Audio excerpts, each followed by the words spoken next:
Hello everyone, myself Dr. Rahul Jaiswal. I am dermatologist, cosmetologist and hair transplant surgeon in Mediskin Hair Clinic, Kharadi Pune. दोस्तों आज हम discuss करने वाले हैं बहुत ही इंपॉर्टेंट टॉपिक के बारे में, डर्मा रोलर। डर्मा रोलर ये एक ऐसा इंस्ट्रूमेंट है दोस्तों जिसको हम कई सारे स्किन कंडीशन में या हेयर कंडीशन में इस्तेमाल कर सकते हैं। ये देखिए, ये डर्मा रोलर है जिसके अंदर आप approximately 540 titanium sharp fine projection वाली नीडल्स नोटिस कर सकते हैं। ये बहुत ही शार्प और फाइन होती है। इसके अंदर जो टाइटेनियम ब्लेड का इस्तेमाल किया गया है वो काफ़ी ड्यूरेबल रहता है, उससे स्किन डैमेज कंपैरेटिवली कम रहता है, उसकी ड्यूरेबिलिटी भी अच्छी होती है और उसकी जो शार्पनेस रहती है, प्रिसीजन रहता है, काफ़ी अच्छा होता है।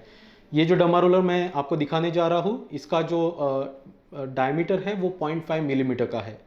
इसको हम हेयर ग्रोथ के लिए, हेयर रीग्रोथ के लिए इस्तेमाल कर सकते हैं, स्पेशली ऑन बाल्ड एरियाज जहाँ पे आपकी बाल मेडिसिन यूज़ करने के बावजूद भी अच्छी तरीके की डेंसिटी या फिर अच्छी तरीके की ग्रोथ नहीं पा रहे हो, उस एरिया में हम इसके इस्तेमाल से काफ़ी अच्छा रिजल्ट पा सकते हैं। ये इस्तेमाल करने से पहले हमें हमारे स्काल्प के एरिया के 4 क्वाड्रेंट में उसको डिवाइड करना होता है। फॉर एग्जांपल, अगर आपका टोटल स्काल्प अगर हम ऊपर के व्यू से देखें तो उसको हम 4 क्वाड्रेंट में 2 लाइन से डिवाइड करके 4 क्वाड्रेंट में हम डिवाइड कर सकते हैं।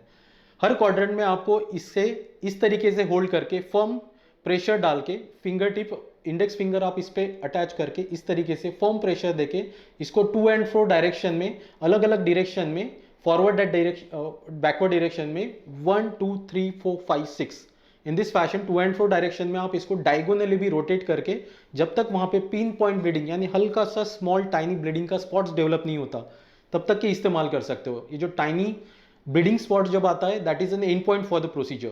सो उसके लिए आप उसको कंटिन्यूसली 3 से 4 बार to and fro motion, front forward backward direction, ऐसे अलोंग द डायगोनल आप इसको रोटेट कर सकते हो और जैसे वो पिन पॉइंट का ब्लीडिंग आपको वहां पे नोटिस होता है, आप वो प्रोसीजर को वहां पे रोक सकते हो। इसके मदद से आप आने वाले समय में अगर आप मिनॉक्सिडिल और finasteride along with biotin supplement का अगर इस्तेमाल करते हो, सो आने वाले 3 to 4 मंथ्स ड्यूरेशन में आप अच्छी तरीके से वहां पे हेयर ग्रोथ को पा सकते हो। अलॉन्ग विथ हेयर ग्रोथ इसकी सराउंडिंग जो स्किन रहती है उसमें भी स्किन रिजुनेशन में मदद करता है। वहाँ के जो फाइन रिंकल्स रहते हैं, वहाँ पे जो कोलाजन डीजनरेट हो चुका है, वहाँ पे कोलाजन रीमॉडलिंग में भी मदद करता है। इस तरीके से आपके स्किन रिजुनेशन में भी वो मदद करता है। इसका इस्तेमाल करने के बाद आप इसको किसी अच्छे से कंटेनर में, फॉर एग्जांपल ये जिसका जो कंटेनर होता है इसके अंदर आप फॉर्मेलिन बल्ब के साथ इसको स्टेरिलाइजेशन के लिए फॉर्मेलिन बॉल डाल के उसको इस्तेमाल करके आप उसकी जो स्टेरिलिटी है वो मेंटेन कर सकते हो और जब भी आप इसको यूज़ करना चाहो फिर से इस्तेमाल कर सकते हो। जब भी आप उसको अगले बार यूज़ करो, मेक श्योर कि आप जो पुराने जो ब्लड स्टेन्स है या फिर जो भी उसमें डर्ट पार्टिकल्स है उसको आप रनिंग वाटर के नीचे या फिर नॉर्मल सलाइन के साथ वॉश कर ले। इसका इस्तेमाल आप हफ्ते में 1 या 2 बार कर सकते हो। इनिशियली अगर आप फर्स्ट टाइम यूज़र हो तो उसको इस्तेमाल आप वंस अ वीक के साथ शुरुआत करके आने वाले समय में उसका यूज़ 2 और 3 टाइम्स अ वीक भी बढ़ा सकते हो। ग्रेजुअली आपको 2-3 महीने के ड्यूरेशन में नोटिस होगा कि इससे जो ग्रोथ आपने पाई है वो अलॉन्ग विथ मेडिसिन इसकी जो ग्रोथ रहेगी वो कंपैरेटिवली ज़्यादा बेटर रहेगी, क्योंकि ये माइक्रो नीडलिंग टेक्नोलॉजी पे वर्क करता है जिसकी वजह से ट्रांसडर्मल ड्रग डिलीवरी सिस्टम पे बेसिकली ब्लड के अंदर वो मिनॉक्सिडिल का लोशन पेनिट्रेट करा के वहाँ पे ग्रोथ एनहांस करने में बेसिकली मदद करता है।